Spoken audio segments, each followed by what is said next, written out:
Bon, aujourd'hui, dans ce pont de E36 en 188, donc c'est un 293 actuellement, non autobloquant, et on va lui installer un différentiel autobloquant qui est juste ici. J'ai décidé d'être sympa et je vais vous montrer comment on démonte un pont. Donc ici, en fait, vous mettez votre tournevis comme ça, on appuie là, vous tapez dessus, bam, et ça fait sortir les tulipes des deux côtés. Donc là, je vais les sortir et je vous reprends juste après. Bon, une fois que tu as retiré tes tulipes des deux côtés, ce qui va te rester à faire, c'est de faire le tour des vis du carter. Donc si je dis pas de conneries, c'est du 13.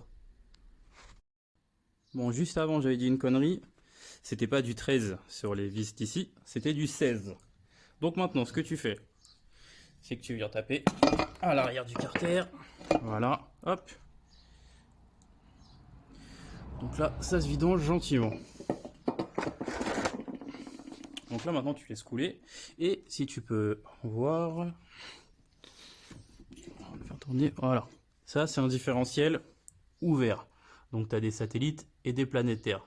Si je dis pas de conneries, les satellites, c'est ceux-là. Les planétaires, c'est ceux-là. Ça, je peux me tromper, je suis pas certain. Donc voilà. Et la différence avec un pont autobloquant, c'est que le pont autobloquant, lui, il ressemble à ça. Tu peux voir la différence. Bon, une fois que tu es là, ce que tu fais, tu prends un tournevis plat que tu mets comme ça, tu frappes dessus et ça va te sortir les espèces de porte-roulement. Donc voilà, là celui-là il est sorti et celui-là il a commencé à sortir. Donc en fait, une fois que tu as enlevé ça, tu vois en fait le roulement là il est pris dedans. Une fois que tu as enlevé ça, bah, tu vas pouvoir sortir ton insert complet. Donc je le fais et je te montre juste après. Du coup, j'ai enlevé les portes roulement, donc avec le joint spi. Faut faire attention, il y a des modèles qui ont des cales ici. Donc ça, faut pas les perdre. Et il faut surtout repérer quel côté va où. Donc là, ça c'est mon côté gauche, ça c'est mon côté droit. Pourquoi faut les repérer? Parce qu'en fait, vos roulements, ils sont rodés avec leur porte-roulement. Donc il faut remettre le porte-roulement avec le bon roulement.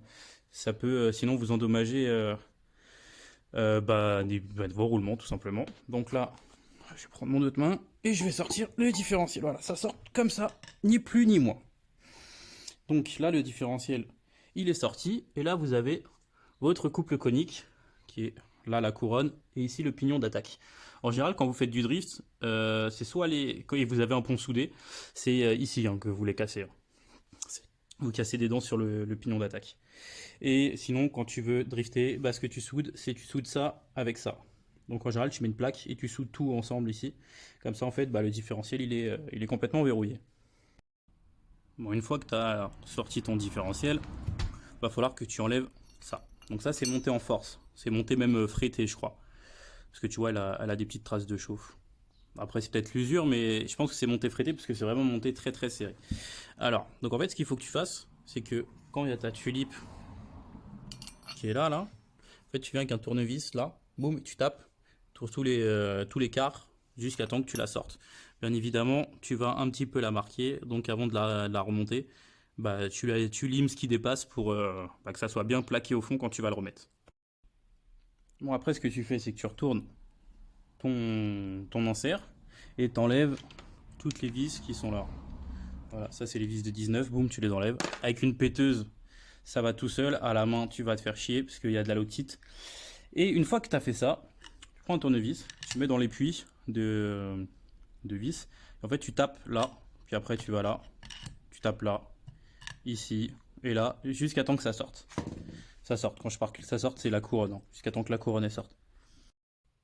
Donc voilà, mon autobloquant, il est muni de sa couronne en 2,93, de l'espèce de tulipe pour calculer le nombre de tours que fait, donc pour calculer la vitesse. Et puis maintenant, bah, vous faites le chemin inverse pour remettre tout là-dedans. Bon, ça y est, l'autobloquant est bien. dans le carter. Alors, il faut savoir que quand vous allez remonter ces tulipes-là, vous avez des cales avec. Moi, j'avais 2 cales de chaque côté, donc j'avais bien repéré gauche-droite, donc j'avais 2 cales de chaque côté sur le carter d'honneur, et j'ai essayé de faire le même montage sur ce carter-là. Sauf que sur ce carter-là, quand je le faisais, j'avais énormément de jeu entre le pignon d'attaque et la couronne. Vraiment, t'entendais, ça faisait clac, clac, clac. Et du coup, c'était pas bon. Donc en fait, il faut faire plusieurs essais. Donc toujours en gardant droite-gauche. Enfin moi j'ai gardé les cales de gauche et les cales de droite. Donc celle de gauche je les mettais à gauche et le droite je les mettais à droite. Donc au début j'ai essayé avec 2 cales de chaque côté, trop de jeu. Et j'ai essayé avec 2 cales à gauche, 0 à droite, toujours trop de jeu. J'ai essayé sans cale du tout, le différentiel bloqué direct. Et j'ai essayé avec une cale à gauche, 0 à droite, différentiel bloqué. Et j'ai essayé avec une cale de chaque côté. Et là c'est le bon réglage parce que comme on peut voir, on entend à peine de jeu. Franchement, quand on met la main dessus et qu'on essaie de faire bouger, il y a à peine du jeu. C'est même mieux que d'origine, parce que d'origine, j'avais plus de jeu que ça.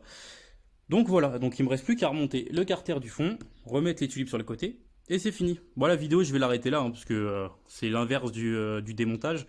Donc là, il n'y a rien de compliqué, on les met en face, on met un coup de marteau, et ça rentre, et c'est fini. Voilà, donc j'espère que la vidéo vous a plu, vous a servi à quelque chose. Peut-être je vous ferai une autre vidéo un jour pour changer le couple conique directement au niveau du pignon et de la couronne. Mais voilà, donc là maintenant on a un S de 93.